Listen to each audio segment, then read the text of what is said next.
नमस्कार, मैं अमित गोदियाल और आप देख रहे हैं उत्तराखंड हलचल। जैसा कि आपको मालूम है कि पौड़ी लोकसभा को लेकर हम अलग अलग जगहों में गए थे, तो आज फिर से चुनाव का आज आखिरी दिन है, चुनाव प्रचार का आज आखिरी दिन है और 19 तारीख को मतदान होना है। पर उससे पहले दो लोकसभाओं को लेकर एक बड़ी चर्चा हम करेंगे दीपक कंडारी पहाड़ी से, जो एक समाजसेवी भी हैं और कोरोना काल में जिन्होंने लगातार पहाड़ों में जाकर लोगों की मदद भी की और अपनी पहाड़ों की जो गांव हैं उनसे जो उनकी जड़ें हैं आज भी जुड़ी हुई हैं। तो सीधे चलते हैं और दीपक कंडारी जी से बात करते हैं कि क्या कुछ कहना है उनका पौड़ी लोकसभा में, क्योंकि थराली विधानसभा से उनका गांव भी है और वहीं से वो आते हैं और आजकल ऋषिकेश में वर्तमान में रह रहे हैं, जो कि हरिद्वार लोकसभा का एक हिस्सा है। तो सबसे पहले कंडारी जी, पहले तो स्वागत है आपका उत्तराखंड हलचल में। बहुत बहुत धन्यवाद गोदियाल जी। और सबसे पहले योगनगरी ऋषिकेश में आपका बहुत बहुत स्वागत है। उत्तराखंड हलचल के सभी दर्शकों को मेरा प्रणाम और सभी का योगनगरी ऋषिकेश में बहुत बहुत स्वागत। कंडारी जी, सबसे पहला सवाल है, थराली से आप आते हैं, वहाँ के हालात और अभी जो पौड़ी लोकसभा का जो चुनाव है उसे कैसे आप देख रहे हैं? क्योंकि थराली हो, ये दूरस्थ क्षेत्र के गांव हैं जिसमें आपने नंदप्रयाग घाट में एक लंबा आंदोलन किया, आप भी वहां पर मौजूद थे, जो सड़क का आंदोलन रहा, आपने वहां लाठीचार्ज देखा जिस तरीके से हुआ। उसके बाद वहां पर जो हालात हैं स्कूल के, शिक्षा और स्वास्थ्य के, वो भी आपने लगातार उठाए हैं मामले। और उसके बाद कई और चीजों में कोरोना काल में एक आपका लंबा संघर्ष रहा, जब आप गाँव गाँव गए, आपने कई चीजें की। तो अभी लोकसभा को लेकर आपका क्या कहना है और किस तरीके से देखते हैं? देखिए, सबसे पहले आपने जो सवाल किया पौड़ी लोकसभा के लिए, तो इस समय पौड़ी लोकसभा में मुख्यतः दो उम्मीदवार जिनको हम देख रहे हैं, एक गणेश गोदियाल जी हैं कांग्रेस की तरफ से और भाजपा की तरफ से अनिल बलूनी जी जो हैं। तो देखिए, जिस समय हम लोगों ने गांव-गांव जाकर जो स्थितियां देखी कोरोना काल में, उस समय की स्थितियां अलग थी और आज का जो माहौल है वो अलग है। क्योंकि मैंने देखा जो जनता की जो मेमोरीज होती हैं वो बहुत इन चीज़ों को लेके बहुत शॉर्ट टाइम के लिए होती हैं। लोगों ने जो परेशानियां कोविड के दौरान देखी, कोरोना काल में जो लोगों ने परेशानियां देखी और पहाड़ों के दुर्गम क्षेत्रों में जब लोग परेशान थे, लोग पैनिक वाली स्थिति में थे कि यहाँ पे सरकार नहीं पहुँच पा रही है। अगर उस समय चुनाव होते तो शायद परिणाम कुछ और होते। बिल्कुल। और आज जो चुनाव हो रहे हैं उसके हिसाब से लोग एक अलग नजरिए से सोच रहे हैं। वो परेशानी का दौर था और इस समय उस परेशानी से परमात्मा की कृपा से सभी लोग बाहर निकल चुके हैं, तो इस समय एक नए नजरिए से देख रहे हैं। तो हम इस चुनाव को और उन परेशानियों को रिलेट नहीं कर सकते, लेकिन जो राज्य सरकारों की जो स्थिति है वो वाकई में बहुत दुखद है। चाहे वो किसी भी विधानसभा से आप ले लो, थराली विधानसभा से आप ले लो, आज भी थराली विधानसभा के भी दुर्गम क्षेत्रों के बहुत बुरे हाल हैं, पहले भी थे और आज भी बहुत बुरे हाल हैं। और अगर वर्तमान स्थिति की हम बात करें तो वर्तमान स्थिति भी कोई बहुत मजबूत नहीं है राज्य सरकारों को लेकर। लेकिन इस समय जो भी हमारी जनता देख रही है, सभी लोगों को पता है कि ये केंद्र का एक चुनाव है, बिल्कुल लोकसभा का चुनाव है, तो उसके लिए ज़्यादातर लोग ये सोच रहे हैं कि हम मोदी को वोट देंगे। लेकिन मेरे हिसाब से देखने वाली बात ये होनी चाहिए, और अन्य लोकसभाओं में भी आप चले जाओ, लोगों को ये पता ही नहीं होता है कि हमारा लोकसभा का उम्मीदवार कौन है, या उसके बाद सांसद बनने के बाद वो क्षेत्र में कभी गया भी या नहीं गया, या उसको अगर आप सांसद चुनेंगे तो उसके बाद वो आपके बीच में रहेगा या नहीं रहेगा, या आप तक जो है योजनाएं। अगर गढ़वाल की मैं बात करूं, अनिल बलूनी जी इतने समय से राज्यसभा के सांसद रहे हैं, बिल्कुल, तो गढ़वाल के लोगों को ये सोचना बहुत जरूरी है कि अनिल बलूनी जी ने केंद्र के नेताओं के साथ अच्छी पकड़ होते हुए उन्होंने, अगर आप थराली विधानसभा की बात करो या इधर से नंदप्रयाग घाट की जहां की आप बात कर रहे हैं, आंदोलन जब हुआ था, तो उस दौरान उन्होंने क्या उन पहाड़ के लोगों की पीड़ा को समझा या उसके लिए कोई एक बड़ा कदम उठाया? देखिए, आज अगर आप वोट मांगने के लिए सिर्फ इसलिए जाते हो कि हमने राम मंदिर बनवा दिया, हम भी हिंदू हैं, हमें भी उस बात की बहुत खुशी है, हम लोगों ने भी जश्न मनाया, लेकिन अगर हम आपसे ये सवाल पूछ रहे हैं कि जी आपका पलायन के ऊपर, पलायन को लेकर आपका क्या रोड मैप है, प्लान का रोड मैप हम आपसे पूछ रहे हैं और आप अगर उसके जवाब में अगर ये कहते हैं कि हमने राम मंदिर बनवा दिया, तो वो जवाब नहीं है। आपने राम मंदिर बनवा दिया, हम उसका विरोध नहीं कर रहे हैं, हम भी उसके समर्थक हैं, लेकिन आपका रोड मैप क्या है जिसको आज हम चुन रहे हैं? उसके पास एक रोड मैप होना चाहिए कि पहाड़ की जो मूलभूत जो समस्याएं हैं, सबसे बड़ी जो समस्याएं हैं, जो पहाड़ के ऊपर एक तरीके से ये कह सकते हैं बहुत बड़ा दाग है, जिससे गांव के गांव खाली हो रहे हैं। पलायन है, शिक्षा है। शिक्षा के लिए आपके पास शिक्षा के लिए क्या नीति है पहाड़ों के लिए? देखिए, हमने जो मोदी जी को चुना है, आज अगर मैं हर दूसरे व्यक्ति से पूछूं कि मोदी जी अगर प्रधानमंत्री न बने तो दूसरा व्यक्ति प्रधानमंत्री कौन बनना चाहिए, तो दूर दूर तक, मैं अगर अपनी बात बताऊं तो दूर दूर तक कोई दूसरा व्यक्ति नजर नहीं आता है जो प्रधानमंत्री बने या बनना चाहिए। फिलहाल मैं ये व्यक्तिगत अपनी बात बता रहा हूं। लेकिन हमने आपको इसलिए नहीं चुना है कि दूसरा आदमी खराब है इसलिए हम आपको चुन रहे हैं। हमने आपको इसलिए चुना है कि आप बेस्ट हो हमारे लिए, तो आप बेस्ट परफॉर्मेंस आप दो। लेकिन अगर उत्तराखंड की मैं बात करूं, यहां पे शिक्षा को लेकर, पलायन को लेकर जो सबसे बड़ी समस्या है, उसको लेकर किसी भी नेता के पास कोई रोड मैप नहीं है। इतने सालों से पहाड़ के जो सरकारी स्कूल हैं उनमें छात्र संख्या बिल्कुल कम हो रही है पलायन की वजह से, जिसकी वजह से बहुत सारे स्कूल आपने देखा होगा अभी बंद हो चुके हैं। और अगर स्वास्थ्य सेवाओं की अगर हम बात करें तो आज भी अगर चमोली के दुर्गम क्षेत्र से अगर कोई व्यक्ति जो है थराली से अगर उसको जो है अगर जुकाम भी लग रहा है, उसके अगर पैर में मोच भी आ गई, तो उसको सीधा गाड़ी में बैठ के देहरादून आना पड़ रहा है। बिल्कुल ठीक बात है। और सबसे दुर्भाग्य की बात यह है कि वो थराली से गाड़ी में बैठ के देहरादून भी अगर आ जाता है तो देहरादून में भी उसको कोई सरकारी सेवाओं की तरफ से कोई हॉस्पिटल ऐसा उपलब्ध नहीं है देहरादून में भी कि जहां पे वो अपना इलाज करा सके। देहरादून में भी आकर उसे किसी प्राइवेट संस्थान में, किसी प्राइवेट हॉस्पिटल में ही अपना इलाज करवाना पड़ेगा। तो ये स्थितियां हैं। सरकार, देखिए, सरकार का जो डेवलपमेंट है अगर देखना है किसी को भी, तो आप सरकारी संस्थानों में चले जाओ, किसी भी सरकारी संस्थान में आप चले जाओ, आप सरकारी हॉस्पिटल में चले जाओ। यहाँ पे नजदीक में जो है ऋषिकेश में आप चले जाओ, सरकारी हॉस्पिटल में क्या हाल है। बहुत सारे लोगों से आप जनता से जाके पूछोगे आप सरकारी हॉस्पिटल कितने समय से नहीं गए हैं, तो बहुत सारे लोग बहुत लंबे समय से नहीं गए। क्यों नहीं गए? क्योंकि वो सरकारी हॉस्पिटल जाने लायक ही नहीं छोड़ रखे इन्होंने।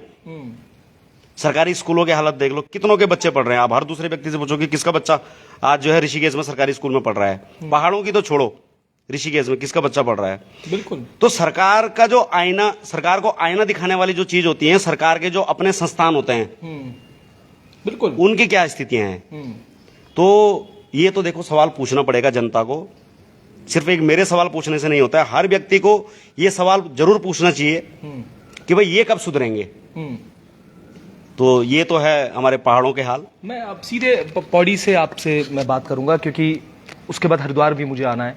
पौड़ी लोकसभा में कैसे देखते हैं? जैसे आपने चमोली की बात की, कर्णप्रयाग हो गया, थराली हो गया, या और भी हैं, क्योंकि वहां पर अभी एकमात्र बद्रीनाथ विधानसभा के एक नेता थे राजेंद्र भंडारी, जो अभी भाजपा में शामिल हुए हैं। और आपने कल महेंद्र भट्ट जी को भी देखा होगा जो जोशीमठ में इमोशनल हुए थे लोगों के सामने। तो उसके बारे में भी मैं आपसे जानना चाहूंगा कि जिस तरीके से नेतागण वहां पर पहुंच रहे हैं, वो कह रहे हैं कि जोशीमठ के लोगों को वो बात करते हुए नजर आते हैं कि उन्हें जिताइएगा और अनिल बलूनी जी को वोट दीजिएगा। इस पूरे जो ये सिनेरियो चल रहा है, इसको लेकर क्या कहेंगे आप?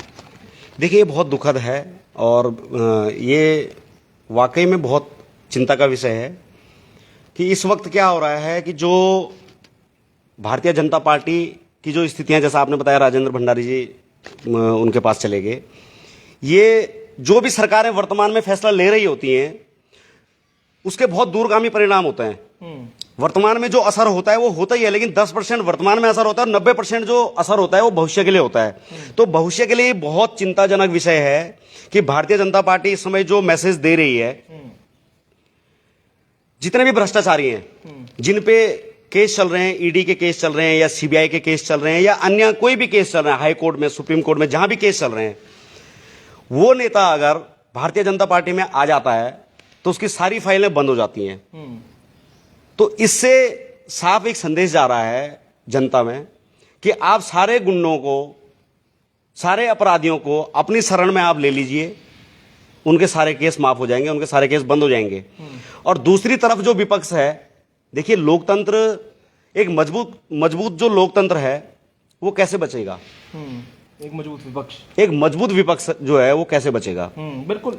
तो कहीं ना कहीं ये आने वाले समय के लिए बहुत इसके दूरगामी गलत परिणाम होंगे। सत्ता हमेशा किसी भी एक व्यक्ति की नहीं रहती है।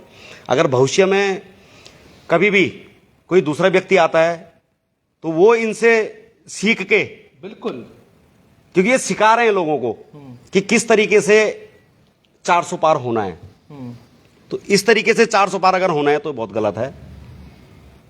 तो ये जो चीजें हैं ये बिल्कुल गलत हो रही हैं। जैसा आपने बताया कि आपने पूछा कि पौड़ी में आप क्या देखते हैं, राजेंद्र भंडारी ने जो किया, या राजेंद्र भंडारी नहीं, ये पूरे देश में चल रहा है एक्चुअली। बिल्कुल, ये केवल राजेंद्र भंडारी जी ने नहीं किया, ये पूरे देश में चल रहा है। ये बिल्कुल गलत हो रहा है।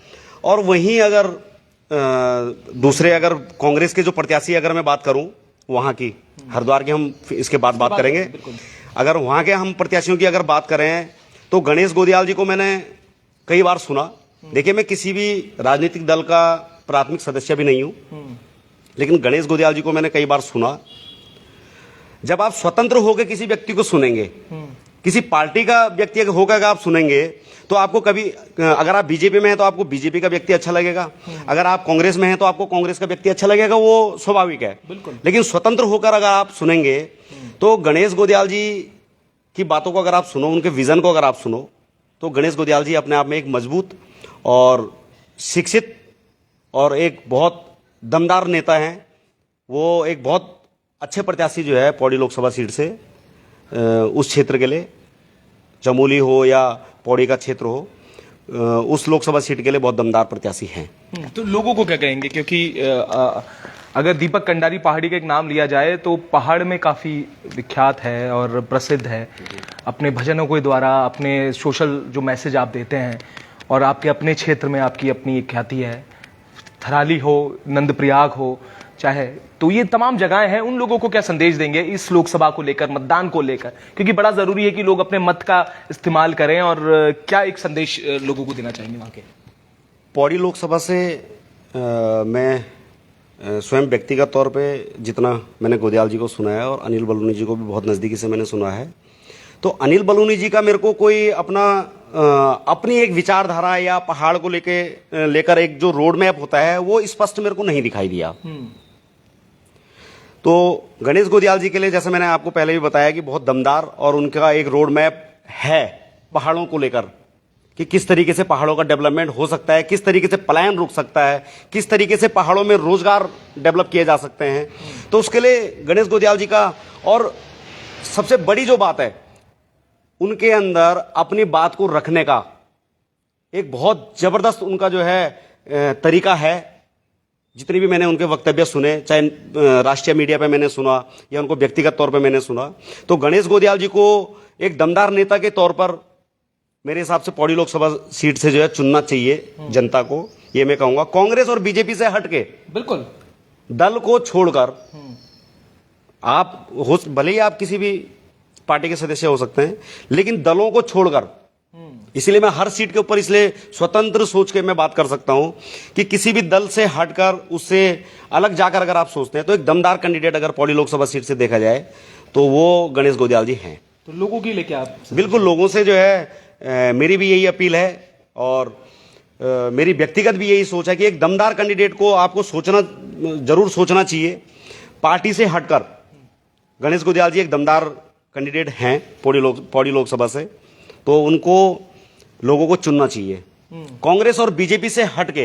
बिल्कुल, क्योंकि बलूनी जी को जितना मैंने सुना, बलूनी जी सिर्फ मोदी बोलकर, इससे पहले भी आप राज्यसभा सांसद आप रहे हैं, तो अब तक आपने क्या किया, पहले अपना गिनवाना चाहिए कि मैंने पिछले 5 वर्षों में पौड़ी लोकसभा के लिए या आपके क्षेत्र के लिए मैंने इतनी योजनाएं मैं लेकर आया हूं, या ये मैंने काम किया है और आगे मैं ये काम करूंगा, ऐसा कुछ मुझे सुनाई नहीं दिया, या उनके विचारों में मुझे कहीं ऐसा दिखा नहीं, कोई बहुत स्ट्रांग जो रोड मैप है वो मुझे नहीं दिखाई दिया। तो इसलिए गणेश गोदियाल जी वहां पे दमदार कैंडिडेट हैं, और उनको जनता को जरूर चुनना चाहिए, एक पार्टी को छोड़कर। मैं ये नहीं कहता हूं कि आप गणेश गोदियाल जी अच्छे कैंडिडेट हैं, आप कांग्रेस को वोट दीजिए, या आप भारतीय जनता पार्टी को वोट दीजिए, लेकिन एक व्यक्तिगत तौर पर एक कैंडिडेट के लिए अगर आपको वोट करना है तो आप जो है निश्चित तौर पर गणेश गोंदियाल जी को आपको समर्थन करना चाहिए। अब एक सवाल है और बड़ा दिलचस्प भी है, मैं हरिद्वार की ओर आपको ले जा लेता हूँ। आपने पौड़ी के लिए गणेश गोंदियाल जी को वोट करने की बात की है और जितने लोग जुड़े हुए हैं, कई लोग पूछ भी रहे हैं कि बड़े दिनों के बाद आप नज़र आए हैं मेरे साथ, क्योंकि कोरोना काल के बाद मीडिया में जो मुलाकात हुई है वो आज हुई है कई वर्षों के बाद। वैसे व्यक्तिगत मुलाकातें कई हुई हैं। मैं हरिद्वार लोकसभा की ओर आपको कर लेता हूं, क्योंकि ऋषिकेश में आप फिलहाल रह रहे हैं और हरिद्वार लोकसभा आपकी पड़ती है और एक ऐसे व्यक्ति भी वहां से खड़े हुए हैं जिनके साथ आपने काम भी किया है और समाज सेवा की है। अगर मैं कहूं तो उमेश कुमार जी वहां पर हैं, त्रिवेंद्र सिंह रावत जी हैं और दोनों ही पूर्व मुख्यमंत्री की साख दाव पर है। और वहीं तीसरे जो जिनके साथ आपने व्यक्तिगत रूप में कार्य किया है, समाज सेवा की है, उमेश कुमार जी हैं। तो हरिद्वार लोकसभा को तो बहुत नजदीक से आप देख रहे हैं, क्या लग रहा है आपको कि कितना बदलाव और इस बार क्या जनता चाह रही है हरिद्वार लोकसभा को लेकर? देखिए अमित जी, आप सभी को और जहाँ तक मुझे लगता है पूरी जितने भी हमारे दर्शक देख रहे हैं या उत्तराखंड की अधिकतर जनता जो हमें जानती है, समझती है, हम लोगों ने, ये बात सच है कि कोरोना काल में उमेश कुमार जी और हम लोगों ने सभी ने मिलके पूरे पहाड़ों में कार्य किया और पहाड़ों में जिन दुर्गम गांवों तक हमारी पूरी टीम पहुंची थी, जहां तक सरकार की पहुंच आज तक भी नहीं है, उन दुर्गम गांवों तक हम लोग पहुंचे थे। उमेश कुमार जी और हम लोग सभी मिलके हम लोगों ने किया था।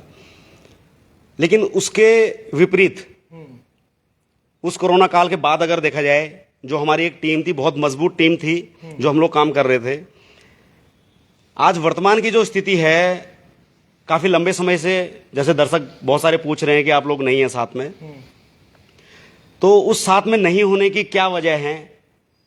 जितने भी लोग पहाड़ों में, जितना मैं समझता हूं, उमेश कुमार जी को जितने लोग जानने लगे थे, जो हमारी पूरी टीम थी पहाड़ परिवर्तन समिति की, और पहाड़ों में जितनी भी टीम गई, उसी के माध्यम से पहाड़ों में लोगों ने देखना शुरू किया, सर्च करना शुरू किया कि उमेश कुमार कौन है।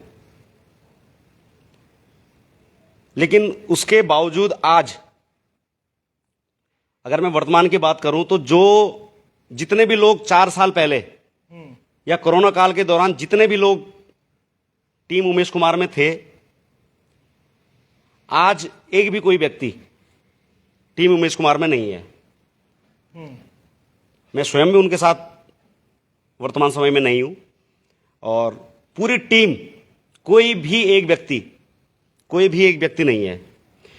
तो और जहां तक मुझे लगता है पहाड़ परिवर्तन समिति की टीम के अलावा पूरे उत्तराखंड में जितने भी लोग उमेश कुमार जी के साथ जुड़े हुए होंगे, अगर वो अपने कार्य क्षेत्र को छोड़ दें, तो कोई भी व्यक्ति जो निस्वार्थ भाव से उमेश कुमार जी के साथ जुड़ा हुआ होगा, कोई भी 5 साल पुराना व्यक्ति मुझे एक दिखा दीजिए आप, कोई भी एक व्यक्ति, मैं दूसरे व्यक्ति की बात नहीं करता हूं, कोई भी एक व्यक्ति जो 5 साल 6 साल पुराना हो उमेश कुमार जी के साथ में, उनके परिवार को छोड़कर कोई भी दूसरा व्यक्ति आप मुझे दिखा दीजिए। तो कोई भी व्यक्ति अगर उनके साथ 2-4 साल से ज्यादा नहीं टिक पा रहा है या उनके साथ नहीं है, तो बाकी सारे लोग तो गलत नहीं हो सकते भाई। एक दीपक कंडारी साथ में नहीं है, दीपक कंडारी गलत भी हो सकता है, या अमित जी बहुत लंबे समय से जो है आप भी साथ में थे, उनके एक संस्थान के साथ जुड़े हुए, आज आप भी साथ नहीं है, या उसके अलावा और भी बहुत लंबी चौड़ी जो टीम थी, कोई भी एक व्यक्ति साथ में नहीं है, तो उसकी क्या वजह हो सकती है? हर दूसरे व्यक्ति से आप पूछिए तो हर दूसरा व्यक्ति कहता है कि हमारा इस्तेमाल हुआ है। ये मैं नहीं कह रहा हूं कि हमारा इस्तेमाल हुआ है, हर दूसरा व्यक्ति कहता है। तो अगर किसी व्यक्ति के साथ अगर कोई भी अगर 2-4 साल से ज्यादा नहीं जुड़ पा रहा है, नहीं टिक पा रहा है, तो ये जनता को या जो आज अभी नए नए उनके साथ जुड़े हुए हैं या जुड़ने की कोशिश कर रहे हैं, उन लोगों को समझना चाहिए कि भाई ऐसा क्यों है। हम ये नहीं कहते हैं कि आप किसी के साथ जुड़ो या किसी के साथ न जुड़ो, वो सबकी अपनी अपनी व्यक्तिगत राय हैं, या व्यक्तिगत सबकी सोच है। लेकिन कोई भी व्यक्ति अगर इस प्रकार से चीज़ें चल रही हैं तो उसके पीछे की वजह क्या हो सकती है और कितनी बड़ी वजह हो सकती है। तो हरिद्वार लोकसभा में उमेश कुमार जी के बारे में तो आपने अपनी पीड़ा जो जाहिर की है आप, और जो लोग आपसे प्रश्न कर रहे थे कई वर्षों से, ये तो आपने जवाब दिया है। पर अभी हरिद्वार लोकसभा में जहां हरीश रावत के पुत्र हैं और दूसरे खुद त्रिवेंद्र सिंह रावत जी हैं जो पूर्व मुख्यमंत्री रहे, और तीसरे उमेश कुमार जी, तो इस हरिद्वार लोकसभा को लेकर आप क्या कहेंगे? उमेश कुमार जी के बारे में आपने बताया कि क्यों उनके साथ लोग नहीं जुड़ रहे हैं, उसमें गंभीरता से सोचने का विषय भी है उन लोगों का जो नए जुड़े हैं। पर ये हरिद्वार लोकसभा में किस तरीके से असर करेगा और इस बार जीत किसकी होने वाली है? देखिए, हरीश रावत जी के पुत्र की आपने बात करी हरिद्वार लोकसभा सीट से, तो हरिद्वार लोकसभा सीट में हरीश रावत जी ने, जहां तक मुझे लगता है कि एक जो परिवारवाद है, फिर से इस बार वही किया है कि अपने बच्चों को, अपने परिवार वालों को सेट करना है व्यक्तिगत। यदि अगर उन्हें पार्टी की चिंता होती, हरीश रावत जी को अगर पार्टी की चिंता होती, या वो वाकई में अगर पार्टी के हितैषी होते, आज भी कांग्रेस को इस बात के लिए चिंतन मंथन करने की जरूरत है, बहुत सोचने की आवश्यकता है इस विषय में कि हरीश रावत जी ने प्रदेश में कांग्रेस के लिए क्या किया है और आज भी क्या कर रहे हैं। आज भी सोचने की आवश्यकता है। अपने पुत्र के बजाय वो किसी जमीन से जुड़े हुए किसी नेता को, जो बहुत लंबे समय से एक कार्यकर्ता के तौर पे काम कर रहा है, उसको टिकट दे सकते थे, तो शायद मैं आकलन कर सकता था कि आप उनके विषय में सोचिए। लेकिन रही बात हरीश रावत जी के पुत्र के विषय में, तो मुझे वो दमदार कैंडिडेट व्यक्तिगत तौर पर नहीं लगते हैं। और ये योग नगरी का भी क्षेत्र है, धर्म नगरी का भी क्षेत्र है, उसके बिहाफ पे, और जिस प्रकार से अभी मोदी जी आए हैं और मैंने उनकी रैली में जो जनसैलाब यहाँ पे देखा है, तो निश्चित तौर पे यहाँ पर त्रिवेंद्र रावत जी कहीं बहुत आगे बढ़त में दिखाई दे रहे हैं। क्योंकि ये जो सीट है, इससे पहले भी पूर्व में निशंक जी यहाँ से सांसद रहे हैं, तो ये वाली सीट जो मुझे दिख रही है, जनता का जो एक रुझान दिख रहा है, वो निश्चित तौर पे मोदी फैक्टर यहाँ पर भी काम कर रहा है। और त्रिवेंद्र रावत जी की जो एक बढ़त है वो बहुत आगे दिखाई दे रही है। और देखिए, तीसरे जो कैंडिडेट हैं उमेश कुमार जी, और जब हम लोगों ने साथ में काम किया तो आपने भी देखा होगा, मैं हमेशा से एक बात करता हूं, इसमें तराई क्षेत्र में रहने वाले लोगों को शायद ये बात कुछ पसंद आए, कुछ लोगों को पसंद ना आए, लेकिन मैं हमेशा पहाड़ की जरूर बात करता हूं। मैं पहाड़ की बात इसलिए करता हूं क्योंकि जिन मजबूरियों के कारण हम लोगों को पहाड़ छोड़कर यहां पे आना पड़ा, उसके लिए आगे के लोग मजबूर ना होएं, उसके लिए हम लोग क्या कदम उठा सकते हैं, या हम लोग आज भी सोचते हैं कि हम किस प्रकार से जो है पहाड़ों की तरफ जाकर रोजगार कर लें। इसलिए मैं हमेशा पहाड़ की बात करता हूं। और उमेश कुमार जी और हम लोगों ने जब कुछ समय हम लोगों ने साथ में काम किया, तो सिर्फ एक मुद्दे पे मैं साथ में जुड़ा था। उससे पहले मैं कभी भी किसी भी राजनीतिक दल से नहीं जुड़ा था, आज भी नहीं जुड़ा हुआ हूं, किसी समिति के साथ नहीं जुड़ा था, किसी ऑर्गेनाइजेशन के साथ नहीं जुड़ा था। सिर्फ जो हमारी टीम है, टीम पहाड़ी, उसके अलावा अगर मैं पूरे अपने जीवन में अगर किसी व्यक्ति के साथ जुड़ा तो वो उमेश कुमार जी के साथ जुड़ा, और एक मुद्दे के साथ जुड़ा था, पहाड़ के मुद्दे को लेकर। तो हम लोगों ने समिति बनाई थी, पहाड़ परिवर्तन समिति। समिति का नाम भी हमने रखा था पहाड़ परिवर्तन समिति, कि पहाड़ में परिवर्तन लेकर आएंगे। जिस दिन उमेश कुमार जी ने समिति के बीच में यह प्रस्ताव रखा, समिति के लोग जितने भी आज अगर देख भी रहे होंगे, तो जिस दिन समिति की मीटिंग थी, समिति में यह प्रस्ताव रखा गया कि अब हम राजनीति में जाएंगे, और उमेश कुमार जी चुनाव लड़ेंगे खानपुर से या हरिद्वार के आसपास के किसी भी क्षेत्र से। भाई, पहाड़ के मुद्दे पे हम आपके साथ जुड़े थे, और आपको चुनाव लड़ना है खानपुर से। कहां से लड़ना है? खानपुर से। और मैं सारी जनता को यह कहना चाहता हूं, आज भी आप देख लीजिए, सिर्फ बातें वहां पर वोट बैंक की हो रही है, मुसलमानों के बीच जाकर, या मुसलमानों को जो है अपना हितैषी बताकर कि मैं आप लोगों का हितैषी हूं, आप कांग्रेस को छोड़िए, मैं आपका हितैषी हूं। बसपा वाले लोगों के पास जाकर उस क्षेत्र में, क्योंकि वो वाला क्षेत्र जो अन्य समाज है, पहाड़ी जो बाहुल्य समाज है, उसके अलावा भी और लोग वहां पर रहते हैं। बहुजन समाजवादी बसपा की जो वोट है उनके बीच जाकर कि हम आपके हितैषी हैं, या जो मुस्लिम समाज है उसके बीच जाकर कि हम आपके हितैषी हैं। भाई हम आपके साथ, हम खानपुर के लिए तो आपके साथ नहीं जुड़े थे, हम पहाड़ के लिए जुड़े थे, इसीलिए समिति का नाम भी हमने पहाड़ परिवर्तन समिति रखा था। तो आपको क्या लगता है हरिद्वार की एक जो विधानसभा है खानपुर, वहां बैठकर आप पहाड़ परिवर्तन कर लेंगे आप?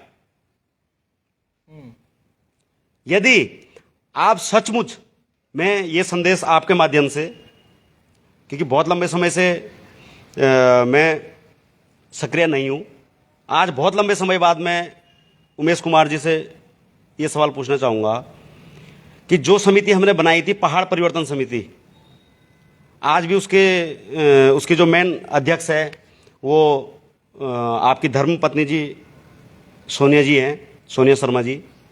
तो क्या खानपुर विधानसभा में बैठकर पहाड़ परिवर्तन समिति पहाड़ का परिवर्तन कर पाएगी खानपुर विधानसभा में बैठकर? इससे दो चीजों का पता चलता है कि आपकी बातों में और आपकी कार्यशैली में विरोधाभास है, दोनों बिल्कुल अलग अलग हैं। पर लोग तो भंडारी जी सोशल मीडिया में ये लगातार कह रहे हैं कि उमेश कुमार जी जो रात भर 12-1 बजे तक कार्य कर रहे हैं, और उनके रैली में भी लोगों का हुजूम उतरता है कि इस बार जीत उमेश कुमार जी की हो रही है, और इस बार वो जीत रहे हैं क्योंकि उन्होंने खानपुर में भी निर्दलीय प्रत्याशी के रूप में जीत दर्ज की थी, और इस बार भी वो एमपी के तौर पर, एमपी के जो प्रत्याशी बने हैं उस पर भी जीत दर्ज कर रहे हैं। और लोगों का कहना है कि हरिद्वार अब बदलाव मांग रहा है और वो उमेश कुमार जी के साथ है। आपने कहा कि पहाड़ परिवर्तन समिति की जो आपने बात कह रहे हैं, तो क्या इसका जो असर है वो पहाड़ी समाज पर भी पड़ने वाला है? क्या इसका जो वोटिंग जब करने जाएंगे तो ये सारी चीजें देखी जाएंगी? ये बड़ा सवाल क्योंकि हो रहा है, आप तो नजदीक से देख रहे हैं, ऋषिकेश में भी अभी उनकी बैठक थी, उससे पहले उनकी बैठक अलग अलग जगहों में हो रही है। तो ये सारी जो चीजें हैं जो एक तरफ सोशल मीडिया में दिख रहा है, जहां पर लोग लगातार कह रहे हैं कि उमेश कुमार जी निर्दलीय प्रत्याशी के रूप में हरिद्वार से जीत रहे हैं, तो ये कैसे देखते हैं आप इसे? देखिए, ऋषिकेश की अगर मैं बात करूं तो ऋषिकेश में उनके साथ कौन लोग जुड़े हुए हैं, आप ये देख लीजिए। ऋषिकेश में जो लोग जुड़े हुए हैं वो कौन है, सबसे पहले ये देखने वाली बात है। और जो उनके साथ वहां पे जो आप उनके साथ जुड़े हुए हैं वो कौन लोग हैं। देखिए, जब चुनाव ऋषिकेश में अभी एक कूड़ा घर शिफ्ट हो रहा है, बिल्कुल, तो इतने लंबे समय से आपने देखा होगा, आपको ये बात मैं उमेश कुमार जी के लिए कह रहा हूं, आपको सिर्फ और सिर्फ, और उत्तराखंड हलचल के सभी दर्शकों को भी मैं कहना चाह रहा हूं, यदि अगर मेरी इन बातों में अगर जरा भी सच्चाई ना हो तो आप कमेंट करके जरूर लिखिएगा। मैं ये सवाल पूछना चाहता हूं उमेश कुमार जी से कि इतने लंबे समय से उत्तराखंड में इतने बड़े बड़े मुद्दे चल रहे थे, ऋषिकेश में सपोज अंकिता हत्याकांड वाला मामला हुआ, क्या उमेश कुमार जी ने आवाज उठाई? क्यों नहीं उठाई? क्योंकि वो उनके चुनाव को रिलेट नहीं करता था। वो मुद्दा उनका जो चुनाव है उससे कोई लेना देना नहीं था, उस मुद्दे पे उन्होंने कोई बात नहीं करी। ठीक है, उसके अलावा इतना बड़ा भर्ती घोटाला हुआ उत्तराखंड में, जिसमें आप सभी को पता है हाकम सिंह को मेन सरगना बना दिया गया था। आज हाकम सिंह कहां है? ये जनता को सर्च करना चाहिए कि हाकम सिंह कहां है। जेल में नहीं है, घर पे है, बाहर है। जो बड़े बड़े मुद्दे हैं, इन मुद्दों के ऊपर कभी एक शब्द क्या उमेश कुमार जी ने बोला? और जैसे ही भर्ती घोटाले में हाकम सिंह कहां है, बॉबी पंवार क्या काम कर रहा है, बॉबी पंवार क्यों लड़ रहा है, उसके ऊपर कभी जो है उमेश कुमार जी ने कोई बात नहीं करी। और आज जैसे ही त्रिवेंद्र रावत जी चुनाव के लिए हरिद्वार लोकसभा सीट से उनका टिकट फाइनल हुआ, वैसे ही दूसरे दिन पोस्ट आ जाती है, सर्च कीजिएगा आप सभी लोग, वैसे ही दूसरे दिन पोस्ट आ जाती है कि हाकम का हाकिम लोकसभा टिकट लेकर हरिद्वार से लड़ने के लिए आ गया। भाई अगर आपको हाकम की इतनी ही चिंता थी वाकई में, और आपको वाकई में अगर जो है हाकम सिंह का अगर संबंध त्रिवेंद्र रावत जी से है, तो आपको बॉबी पवार के साथ में खड़े होकर आपको भी एक बहुत बड़ा आंदोलन करना चाहिए था। यदि आप उत्तराखंड के या उत्तराखंड की जनता के आप हितैषी थे या हैं, तो आपको उन मुद्दों को तब करना चाहिए था। लेकिन जब आप केवल जो है चुनावी मैदान में हैं, तब आप हाकम सिंह को रिलेट कर रहे हो त्रिवेंद्र रावत जी के साथ में। तो ये दरअसल कुछ लोग जो सिर्फ सोशल मीडिया में जो चीज़ें वो डाल रहे होते हैं या जो चीज़ें सोशल मीडिया में चल रही होती हैं, उन चीज़ों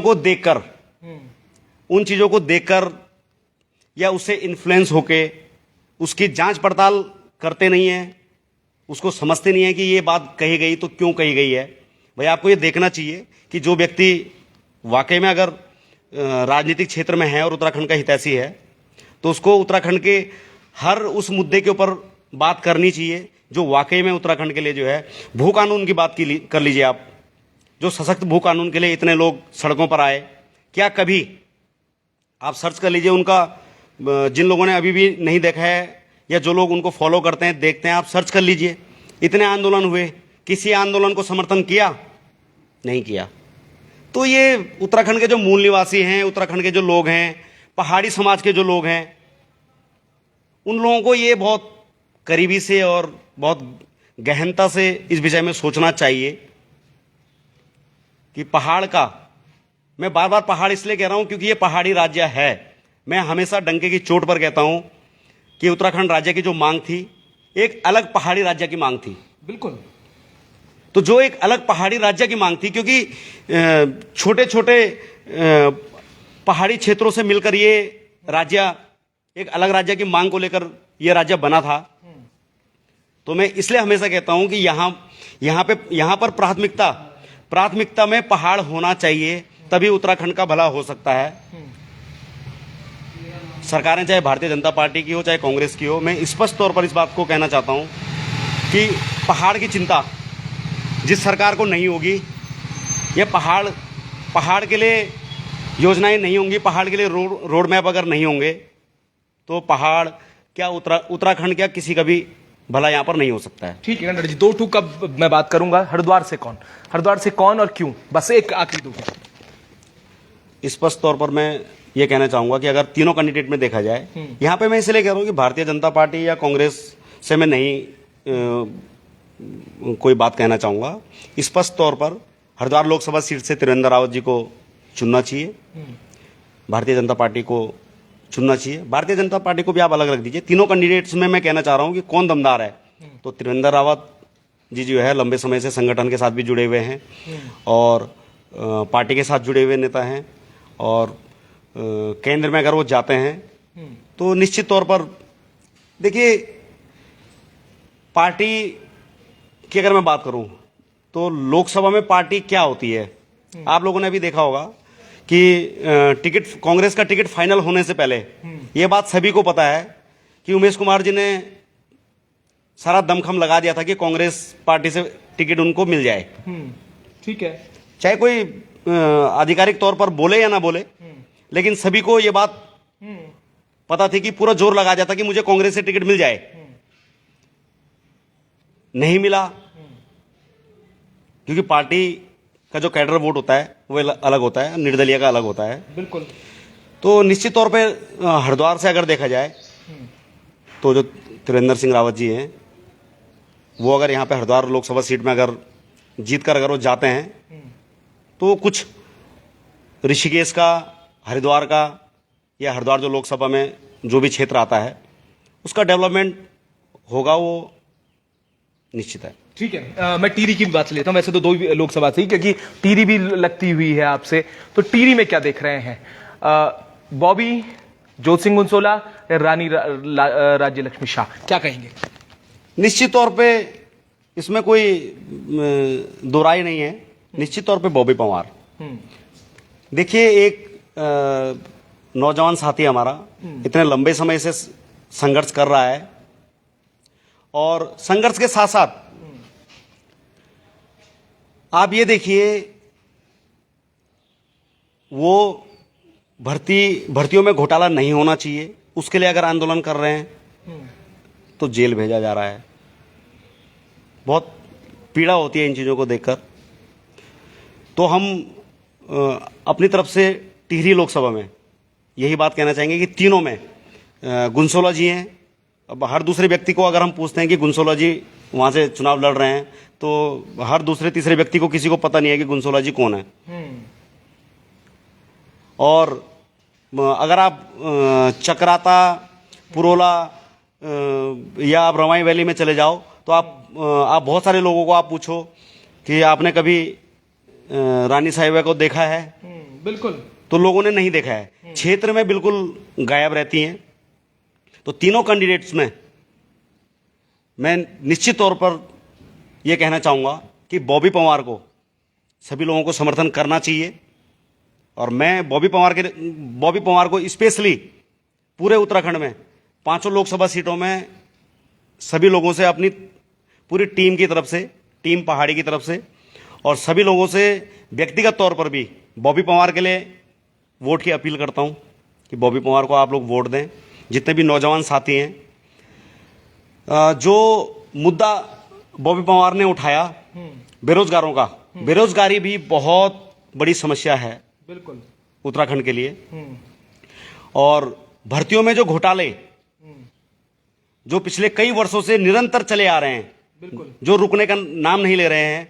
बच्चे गांव से आकर देहरादून में कोचिंग संस्थानों में के चक्कर काट रहे हैं, और पूरे साल भर जो बच्चे किसी तरह से देहरादून में रहकर पढ़ाई कर रहे हैं, और लास्ट में जब वो लोग एग्ज़ाम देते हैं और बाद में उन्हें पता चलता है कि ये पेपर भी लीक हो गया, तो बहुत बच्चों के लिए और नौजवान साथियों के लिए, हमारे भाइयों के लिए बहुत कष्टकारी है, बहुत पीड़ा देने वाली ये चीज़ है।